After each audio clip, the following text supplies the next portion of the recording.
चलिए बिस्मिल्लाहिर्रहमानिर्रहीम अल्लाहुम्मा सल्ली अला मुहम्मद व अला आलि मुहम्मद वंज़िल मक़अदल मुक़र्रब इंदका यौमल क़ियामह रब्बी यस्सिर व ला तुअस्सिर व तम्मिम बिल खैर अल्लाहुम्मा जल तौफ़ीक़ रफ़ीक़ना व सिरातल मुस्तक़ीम तरीक़ना।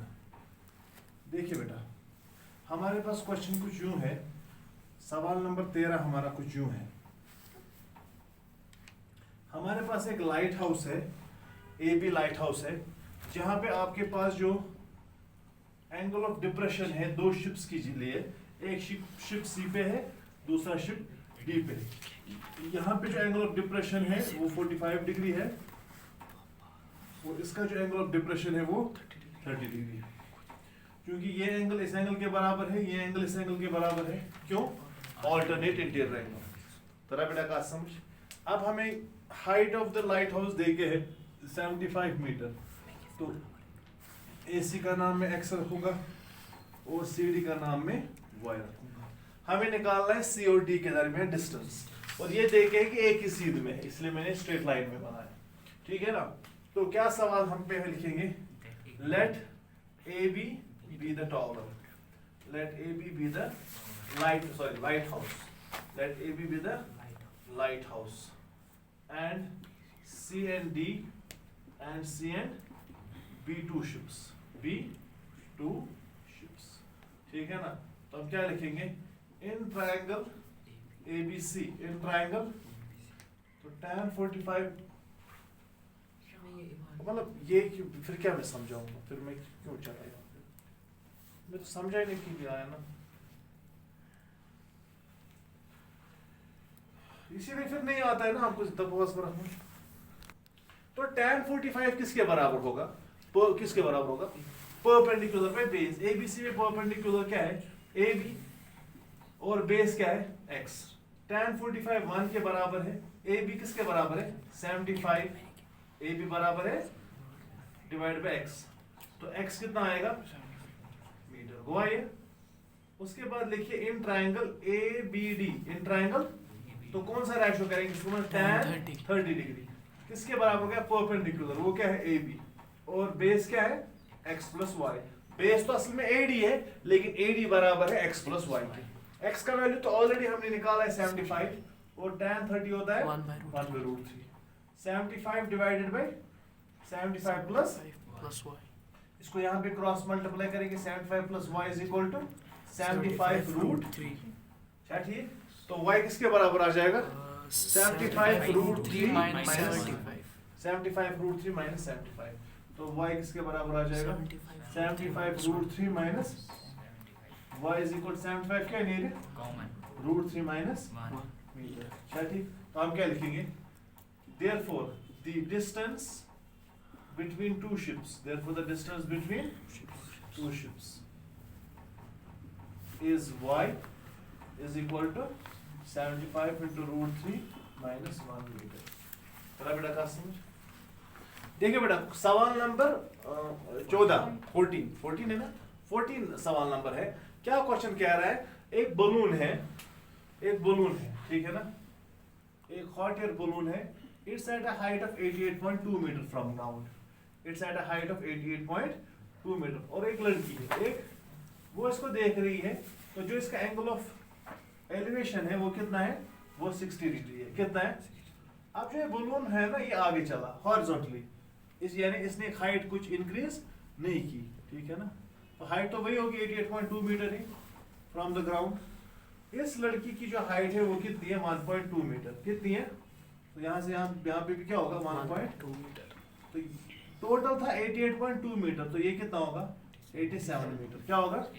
तो मैं इसका नाम रखूंगा, मानो A, B, इसका नाम रखूंगा C, इसका नाम रखूंगा माने D, इसका नाम रखूंगा E, इसका नाम रखूंगा F, इसका नाम रखूंगा G, इसका नाम रखूंगा H। और अब जो वो इसको देख रही है, किसको? इस बलून को, तो यहाँ पे एंगल ऑफ एलिवेशन कितना बन रहा है? 30 डिग्री।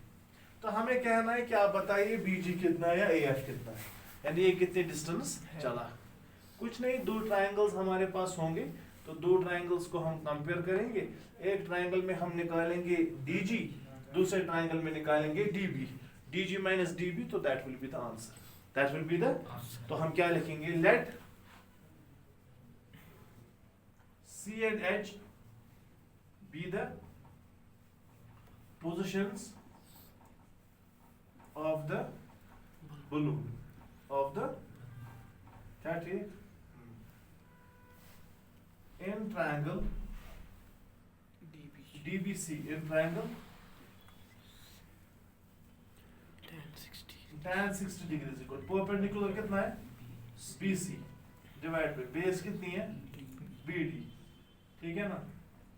अब tan 60 किसके बराबर है √3 BC कितना है वो तो पता है 87 तो BD हमें निकालना है तो BD किसके बराबर आएगा 87 बाय √3 87 बाय ये यहाँ पे चला जाएगा √3 लेकिन मैंने बोला इसको क्या करना है रैशनलाइजेशन क्या करेंगे √3 बताओ शाह क्या आ जाएगा 87 √3 डिवाइड बाय √3 का होल स्क्वायर वो 3 आ जाएगा 3 1 जा 329 जा BD is equal to 29 √3 metre क्या ठीक हो गया ये एक। अब कौन सा ट्रायंगल लेंगे सादत कौन सा ट्रायंगल लेंगे हाँ DG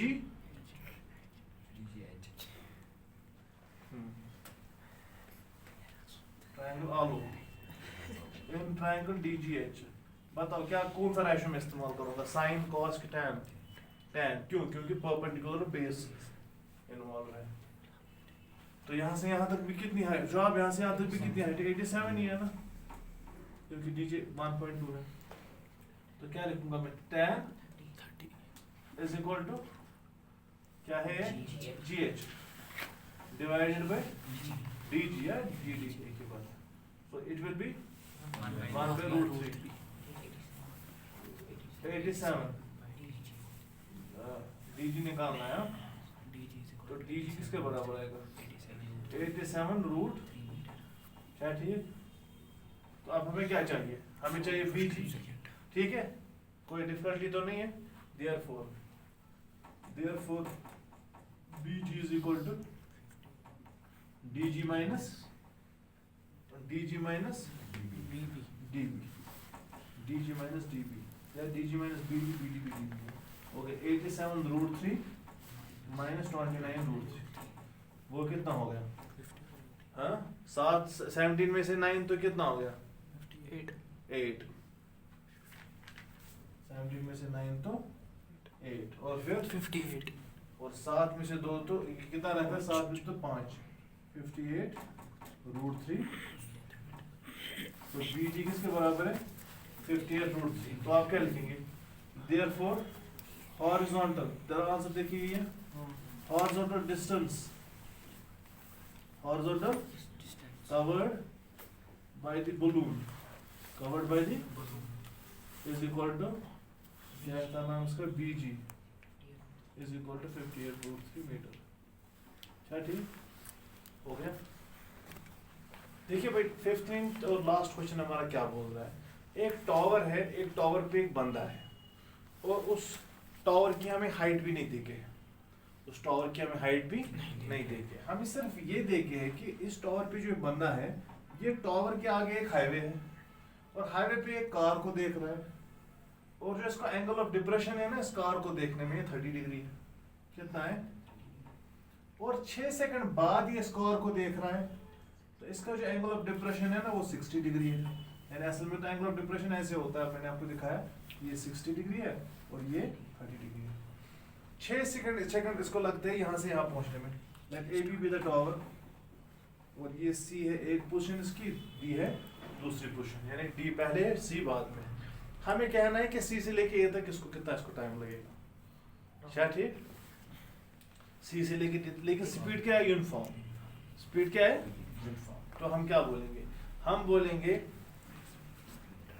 let AB be the tower let AB be the tower and let speed of car be x meter per second x meter per second अगर उसको तो 6 सेकंड में कितना चला है 6x कितना चला है let D and C be the two mentioned positions of the car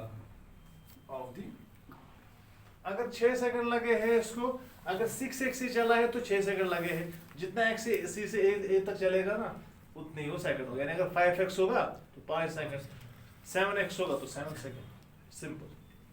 अच्छा ठीक, क्योंकि 1 सेकंड में x चलता है तो हम बोलेंगे इन ट्रायंगल कौन सा वाला, ABC tan 60 डिग्री, इसको h बोलेंगे, ठीक है, से AB tan 60 डिग्री हो गया h डिवाइड बाय, चलो इसको y बोलते हैं, ठीक है ना, AC को y, h bye y।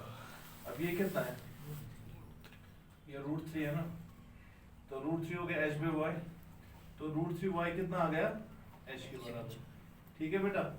√3y किसके बराबर आ गया, इसको क्या रखेंगे नाम, फर्स्ट। अब आप कौन सा ट्रायंगल लेंगे, हाँ, वेरी नाइस, इन ट्रायंगल। मुझे लगता है ये जो सारा हमारा चैप्टर था ना, इसमें उम्मन सारे में ये टाइम लगता था, सारे में। सिर्फ पहला शायद एक क्वेश्चन था जो ना वो रोप वाला, तो उसमें खाली साइन हमें लगा, बाकी सब भी टाइम ही लगता है। इसलिए आपको टाइम की वैल्यूज अच्छे से याद होनी चाहिए, इजी है बहुत। तो tan 30 डिग्री किसके बराबर होगा, h divide by 6x plus tan, ये होता है 1 बाय √3, और ठीक है ना, h divide by 6x plus y। तो बताओ h किसके बराबर होगा, 6x plus y divide by √3, ठीक है ना। इसको क्या नाम रखेंगे, so comparing first and second, when two things are equal to the same thing they are equal to each other. तो हम ये बोलेंगे, यहाँ पे मैं बना रहा हूँ ये, √3y किसके बराबर है, डिवाइड बाय √3 into √3 हो गया, √3 स्क्वायर हो गया 3y, 3y is equal to 6x plus y, तो इस जगह 2y is equal to 6x, y is equal to 3x। तो इसको कितना टाइम, तो इसको कितना डिस्टेंस है, 3x मीटर, क्योंकि 1 मीटर x तो है स्पीड मीटर पर सेकंड, तो इसका मतलब ये डिस्टेंस कितनी हो गई, फिर इसका मतलब है 3 सेकंड इसको लगे। कितने लगे इसको, 3 सेकंड लगे, क्योंकि अगर x मीटर पर सेकंड चल रहा है तो 6 सेकंड में अगर ये 6x चला था तो 3x में ये कितना टाइम लगेगा, इसको 3 सेकंड, क्योंकि उसकी यूनिफॉर्म स्पीड, ठीक है ना। एक तरीका तो ये भी है, दूसरा तरीका है, ये तो हो गया मतलब लॉजिकल तरीके से। टाइम किसके बराबर होता है, डिस्टेंस डिवाइड बाय वेलोसिटी, किसके बराबर होता है, डिस्टेंस डिवाइड बाय स्पीड। अब डिस्टेंस क्या है यहाँ पे, 3x, डिस्टेंस क्या है और स्पीड क्या है, x क्या हो जाएगा, so the answer will be 3 second. अब फिर लास्ट में लिखेंगे therefore time taken by car to reach, कहाँ, from C to A is 3 seconds। तो ये हमारा एप्लीकेशन ऑफ ट्राइगोनोमेट्री चैप्टर खत्म हो गया। इंशाअल्लाह मुस्तकिल इसके बाद हम नेक्स्ट चैप्टर उठाएंगे। अस्सलाम वालेकुम।